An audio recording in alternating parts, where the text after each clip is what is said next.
नमस्कार, SVD news में आपका स्वागत है। पेश है 9 अप्रैल मंगलवार दोपहर 1:15 बजे राजस्थान की 15 बड़ी खबरें। इस न्यूज बुलेटिन के प्रायोजक हैं विनी केक एंड मोर। तो सबसे पहले एक नजर डालते हैं आज की हेडलाइंस पर। पीलीभीत में बोले मोदी, देश भर में शक्ति की उपासना की धूम मची हुई है। सीएम की तबीयत सुस्त होने के बावजूद रात 3 बजे तक मीटिंग। पूर्व मुख्यमंत्री गहलोत की तबीयत बिगड़ी। पीएम मोदी ने चैत्र नवरात्रि पर दी देशवासियों को शुभकामनाएं। और मुंबई एयरपोर्ट पर 4,81,00,000 रुपए की कीमत का गोल्ड जब्त और 6 गिरफ्तार। और अब खबरें विस्तार से। उत्तर प्रदेश के पीलीभीत में चुनावी जनसभा को संबोधित करते हुए पीएम मोदी ने देशवासियों को नवरात्र और हिंदू नववर्ष की बधाई दी। इस दौरान पीएम मोदी ने कहा कि शक्ति की उपासना का पर्व आज से शुरू हो रहा है। देश भर में शक्ति की उपासना की धूम मची हुई है। कुछ ही दिन में बैसाखी भी आने वाली है। मैं आपको बैसाखी की भी शुभकामनाएं देता हूं। पीएम मोदी ने कहा कि चारों तरफ एक ही संदेश है, एक ही गूंज सुनाई दे रही है, फिर एक बार मोदी सरकार। पीएम मोदी ने कहा कि जब देश मजबूत होता है तो दुनिया सुनती है। दुनिया में भारत का डंका बज रहा है। भारत तेजी से विकास कर रहा है। विकसित भारत का निर्माण हो रहा है।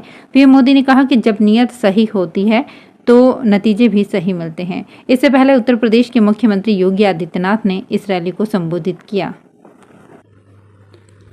त्रिकोणीय मुकाबले में फंसी बाड़मेर सीट को बीजेपी के खाते में डालने के लिए सीएम भजनलाल शर्मा से लेकर मंत्री तक फील्ड में उतर गए हैं। सीएम ने खुद रात को 3-4 बजे तक कार्यकर्ताओं से लेकर अलग अलग समाज के प्रबुद्धजनों के साथ मीटिंग की। बीती शाम करीब 5 बजे शुरू हुई मीटिंग लगातार 10 घंटे तक चलती रही। इस दौरान होटल पहुंचे सीएम की तबीयत भी नरम हो गई। बीजेपी प्रत्याशी कैलाश चौधरी ने कहा कि समाज के बंधुओं को स्पीच में कहा है कि सीएम की तबीयत सुस्त हो गई, वहां से आने के बाद उल्टी भी हो गई, लेकिन कहा कि इतनी दूर से आए हैं तो जरूर मिलूंगा। राजस्थान के पूर्व मुख्यमंत्री अशोक गहलोत की तबीयत अचानक बिगड़ गई है। सांचौर में स्थित एक प्राइवेट हॉस्पिटल में उनका इलाज चल रहा है। डॉक्टर्स की टीम लगातार उनकी सेहत पर नजर बनाए हुए है। बीमारी के बाद भी गहलोत लगातार अपने बेटे वैभव गहलोत के लिए चुनाव प्रचार में जुटे हुए हैं। कल रात ही वे अहमदाबाद से सड़क मार्ग के जरिए सांचौर पहुंचे थे, जहां होटल में ही उनकी तबीयत बिगड़ गई। अभी उनकी सेहत को लेकर डॉक्टर्स या पार्टी की तरफ से कोई जानकारी सामने नहीं आई है। पीएम नरेंद्र मोदी ने चैत्र की नवरात्रि के पहले दिन देशवासियों को शुभकामनाएं दी है। पीएम ने अपने एक्स हैंडल पर मां शैलपुत्री की स्तुति का वीडियो भी साझा किया है। पीएम मोदी वर्षों से नवरात्रि में उपवास रखते आ रहे हैं। एक बार उन्होंने कहा था कि वे इन 9 दिनों के दौरान अन्न ग्रहण नहीं करते हैं, केवल नारियल पानी ही पीते हैं। मुंबई में कस्टम विभाग ने छत्रपति शिवाजी महाराज इंटरनेशनल एयरपोर्ट पर 4,81,00,000 रुपए का 8.1 किलो गोल्ड जब्त किया है। इस मामले में 6 लोगों को गिरफ्तार किया गया है। इस कार्रवाई को 7-8 अप्रैल को अंजाम दिया गया। अधिकारियों के मुताबिक लोग कपड़ों और निजी अंगों में सोना छुपाकर लाए थे। नव संवत्सर और गुड़ी पड़वा की धूम के बीच नवरात्र के पहले दिन शेयर मार्केट में भी बूम है। सेंसेक्स नई ऊंचाई पर पहुंच गया है। आज पहली बार सेंसेक्स 75,000 और निफ्टी 22,700 के पार खुला। प्री ओपनिंग में स्टेट बैंक और टेक महिंद्रा को छोड़कर सभी स्टॉक हरे निशान पर थे। सेंसेक्स पिछले बंद की तुलना में आज 381 अंकों की उछाल के साथ 75,124 के ऐतिहासिक लेवल पर खुला। इतिहास रचने में निफ्टी भी पीछे नहीं रहा। निफ्टी आज 98 अंकों की उछाल के साथ 22,765 के स्तर से आज दिन की शुरुआत की। निफ्टी और सेंसेक्स दोनों ने आज के कारोबार की शुरुआत नए ऑल टाइम हाई लेवल से की है। जैसलमेर जिले में गर्मी के मौसम को देखते हुए जिले में पेयजल व्यवस्था के पुख्ता प्रबंधन और पेयजल संबंधी समस्याओं का समाधान करने के लिए जिले में 3 कंट्रोल रूम बनाए गए हैं। इन कंट्रोल रूम और उनके प्रभारियों के नंबर भी जलदाय विभाग ने सार्वजनिक किए हैं, ताकि पानी की समस्या होने पर तुरंत कंट्रोल रूम को फोन कर पानी की समस्या को दूर किया जा सके। जलदाय विभाग के एससी केसी मीणा ने बताया कि जिले में 3 जगह कंट्रोल रूम स्थापित किए गए हैं और उनके प्रभारी के साथ साथ सहायक भी नियुक्त किए गए हैं। इस बार रामनवमी पर सूरज की किरणें राम मंदिर में विराजमान भगवान श्री रामलला का अभिषेक करेंगी। किरणें 17 अप्रैल को ठीक दोपहर 12 बजे मंदिर की तीसरी मंजिल पर लगाए गए ऑप्टोमैकेनिकल सिस्टम के जरिए गर्भगृह तक आएंगी। यहाँ किरणें दर्पण से परावर्तित होकर सीधे रामलला के मस्तक पर 4 मिनट तक 75 मिमी आकार के गोल तिलक के रूप में दिखेंगी।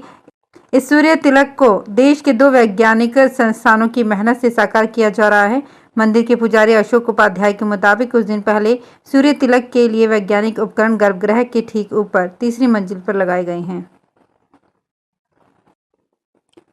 कांग्रेस नेता राहुल गांधी 11 अप्रैल को राजस्थान आएंगे। बीकानेर और जोधपुर सीट पर उनकी जनसभा होगी। बीकानेर के अनूपगढ़ में सुबह 11 बजे सभा होगी। जोधपुर की फलौदी में दोपहर 3 बजे राहुल गांधी की जनसभा होगी। इसमें गोविंद डोटासरा, टीकाराम जूली, अशोक गहलोत व सचिन पायलट भी जनसभा में शामिल होंगे। रमजान का मुकद्दस महीना आखिरी पड़ाव की ओर बढ़ा चला है। अजमेर में सोमवार को 28 रोजे मुकम्मल हुए। रोजेदारों ने रात में इबादत की। अब मंगलवार को दरगाह में हिलाल कमेटी की बैठक होगी। यदि शव्वाल महीने का चांद नजर आ जाएगा तो बुधवार को ईद उल फितर मनाई जाएगी। चांद नजर नहीं आने पर ईद उल फितर 11 को मनाई जाएगी। नागौर लोकसभा सीट से इंडिया गठबंधन के प्रत्याशी हनुमान बेनीवाल ने अपनी सहयोगी पार्टी कांग्रेस पर तंज कसा है। उन्होंने गठबंधन को तरबूज का ढेर बताया है। जायल के गौराव गांव में रविवार रात आयोजित सभा में रालोपा संयोजक बेनीवाल ने कहा, मैंने हाथ जोड़कर कहा था कि मुझे चुनाव में मत उतारो। मुझे 5 साल राजस्थान में लड़ाई लड़नी है। अकेला आदमी दिल्ली में नहीं लड़ सकता।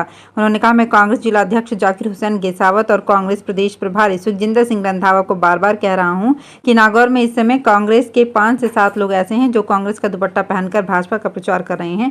ऐसे लोगों को बाहर निकालो। मेवाड़ यूनिवर्सिटी के प्रिंसिपल कौशल किशोर चंद्रुल को गिरफ्तार कर लिया गया है। आरोपी कौशल ने राजस्थान लोक सेवा आयोग अजमेर की ओर से आयोजित प्राध्यापक हिंदी स्कूल शिक्षा प्रतियोगी परीक्षा 2022 में 2 अभ्यर्थियों को फर्जी डिग्री दी थी। इस मामले में अजमेर में FIR दर्ज है। देश भर में वेस्टर्न डिस्टर्बेंस की वजह से कई इलाकों में गर्मी के मौसम में बारिश और ओले गिरने की संभावना जताई गई है। मौसम विभाग के मुताबिक अरुणाचल प्रदेश, पश्चिम बंगाल, सिक्किम, असम, मेघालय, नागालैंड, मणिपुर, मिजोरम, त्रिपुरा, तेलंगाना, आंध्र प्रदेश, केरल और तमिलनाडु में आज से 7 दिन तक बारिश का दौर देखने को मिलेगा। वहीं मध्य प्रदेश, छत्तीसगढ़, महाराष्ट्र में 12 अप्रैल तक बरसात का दौर जारी रहेगा। मौसम विभाग ने बताया कि इन राज्यों के कुछ इलाकों में ओले भी गिर सकते हैं। बीकानेर के MM ग्राउंड से आज शाम 4 बजे धर्म यात्रा निकलेगी। करीब 4 घंटे बीकानेर परकोटे से होती हुई ये धर्म यात्रा जूनागढ़ के पास पहुंचेगी, जहां महाआरती का आयोजन होगा। नव संवत्सर पर यह धर्म यात्रा दोपहर 4 बजे MM ग्राउंड से रवाना होगी। जयपुर की महारानी गायत्री देवी के पोते देवराज सिंह ने रोम पेस्टान पिचाई के साथ विटायू पैलेस थाईलैंड में शादी की। रोम थाईलैंड की ही रहने वाली है। इसके बाद देवराज ने 8 मार्च को जयपुर के रॉयल फैमिली की परंपरा के अनुसार सुबह फेरे लिए और शाम को अपने परिवार के सदस्यों, रिश्तेदारों और दोस्तों के लिए रिसेप्शन पार्टी रखी। तो फिलहाल इस बुलेटिन में इतना ही। फिर हाजिर होंगे कुछ और बड़ी खबरों के साथ।